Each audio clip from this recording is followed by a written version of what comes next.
नमस्कार साथी।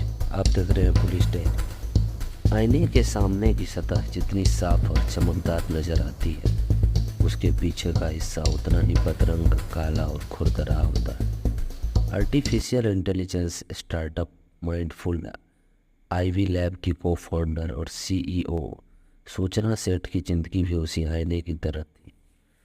आगे से चमकदार और पीछे भयावह काली में समेटे हुए।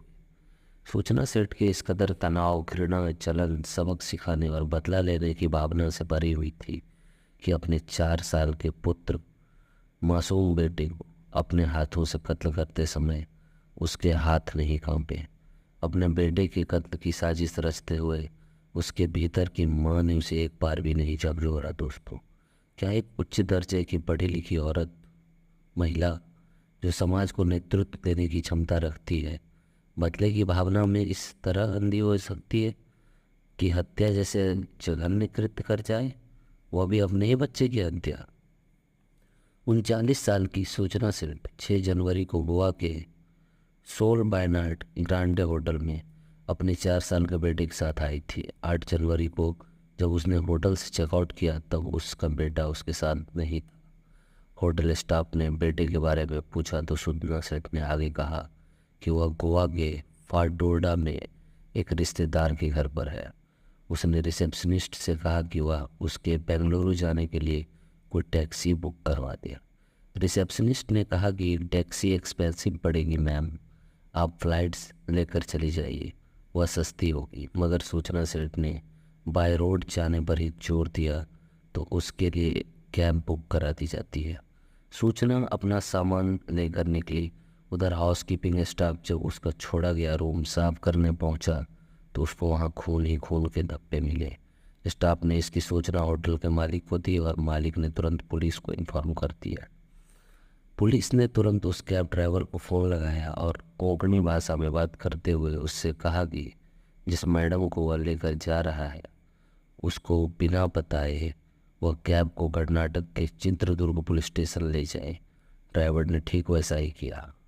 ड्राइवर ने पुलिस के इंस्ट्रक्शन के अनुसार गाड़ी पुलिस स्टेशन पर लाकर खड़ी कर दी, जहां सूचना सेठ को पुलिस ने गिरफ्तार कर लिया।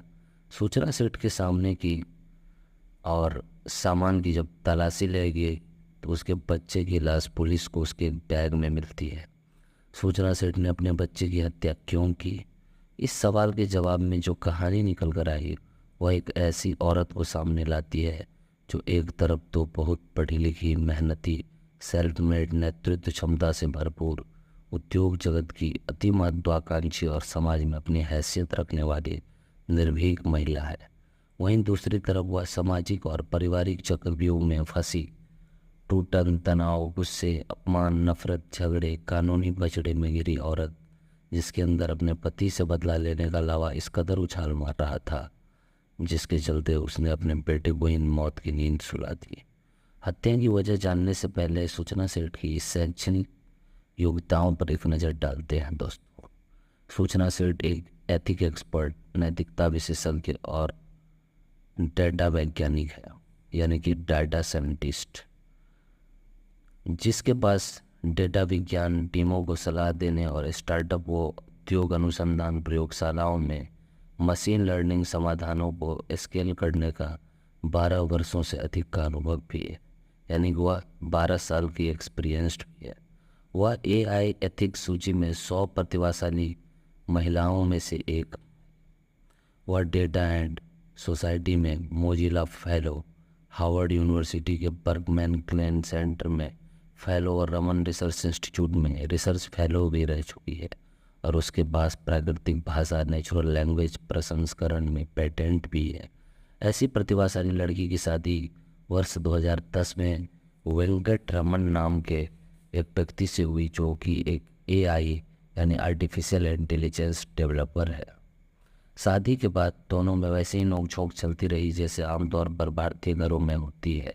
शादी के 9 साल बाद वर्ष 2019 में सूचना ने एक बेटे को जन्म दिया, सूचना से।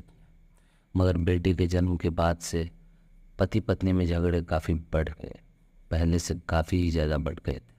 2020 से सूचना और उसके पति के वेंकटरमन के बीच विवाद इतना बढ़ गया कि दोनों ने तलाक ले लिया। कोर्ट ने बच्चे की कस्टडी सूचना सेठ को दी और आदेश दिया था कि वेंकटरमन अपने बच्चे से हर रविवार को मिल सकता है। मगर सूचना अपने पति वेंकटरमन से इतनी नफरत करने लगी थी कि वह नहीं चाहती थी कि वो अपने बेटे से मिलने आए और उसकी नज़रों के सामने पड़े। इस नफरत ने उसकी बुद्धि कुंद कर दी और वह एक ऐसे जघन्य अपराध की तरफ बढ़ गई जिसको सुनकर एकदम मुंह से यही निकलता है, यह कैसी माँ है? क्या ऐसी भी माँ हो सकती है? न रहेगा बांस न बजेगी बांसुरी कहावत को चरितार्थ करते हुए सूचना सेठ ने बच्चे को ही खत्म करने का भयावह प्लान बना डाला।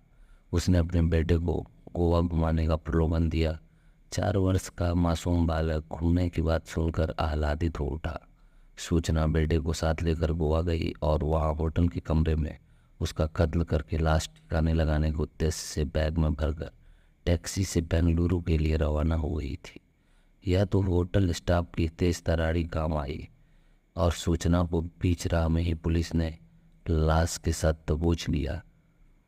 यह आपराधिक घटना भारतीय समाज में विवाह संस्था में भर चुकी षड्यंत्र, मनुष्य के नैतिक पतन, मानवीय गुणों और सहनशीलता के ह्रास और महत्वाकांक्षाओं के टकराव को उजागर करती है। दोस्तों, ऐसी तमाम कहानियाँ भारतीय समाज में बहुत तेज़ी से बढ़ रही हैं, जहाँ माँ बाप के बीच चल रहे झगड़े का खामियाजा उनके मासूम बच्चों को उठाना पड़ रहा है।